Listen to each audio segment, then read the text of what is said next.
what's going on, my beautiful people? This is your certified life and relationship coach, Coach Court. And in today's video, I want to talk to you about keeping a positive mental attitude. There's no mistaking. We are in very rough times right now. There's a lot of uncertainty. Anxiety is running through the roof with people, and we don't exactly know where the world is going at this time. But I can assure you this: having a negative mindset will not improve our situation. It does no good. Keeping a positive mental attitude is something that can really be a game changer for not only keeping ourselves sane while we're hunkered down with our children, but also finding a solution or a cure for whatever is going on. In the book Rich Dad, Poor Dad by Robert Kiyosaki, they talk about two ways of viewing things. There's a rich dad and there's a poor dad.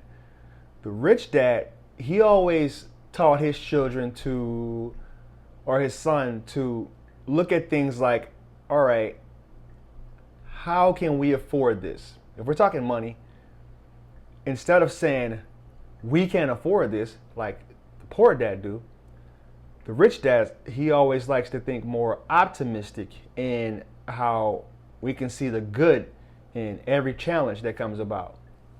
And this is what I like about prayer.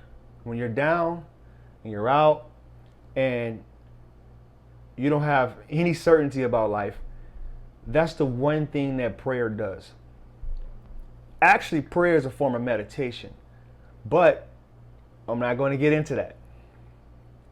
Every time you pray for what you're grateful about. You tend to see the positive things in life, even if you're having a rough day. If you think about it, if you eat 3 times a day and you pray 3 times a day, you're showing gratitude 3 times a day. And it's going to put you in a better mental state. It's going to put you in a more positive mental state. And it's being in a mental state, it has huge benefits. You'll have more resistance to help. It's been proven to lower your blood pressure, better stress management, and also it can lower that anxiety that we all are feeling right now. Not gonna lie.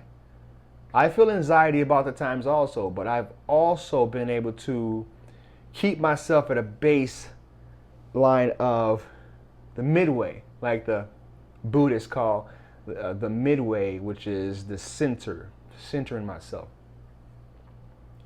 I can remember when Pharrell came out with the song Happy. It was actually a cure-all for kids that were in school. They would listen to my daughter's school in particular. They would play it every morning. And I don't know if you remember that, clap along if you feel like happiness is. So that song was proven to lower people's anxiety, their stress, and their depression. If you just thought about being happy, sang about being happy, it tricked your mind into actually being happy. Isn't that crazy? That's insane. But that's just how powerful the mind is. I can go into a bunch of different resources that talk about this, like Napoleon Hill, Earl Nightengale, Dr. Dyer. They all talked about keeping a positive mental attitude and the exact benefits of doing just that. So that's it. If you found this video of value, please like, comment, and share. We're in a rough time right now, and hopefully it ends soon, but if it doesn't, just know that the world that's in your mind will be the world that you live in. I'm trying to remember the quote by Dr. Dyer. I think he said, a person that is negative will live in a negative world. A person that is positive will live in a positive world. It's the same world. I love you guys. Let's go change the world.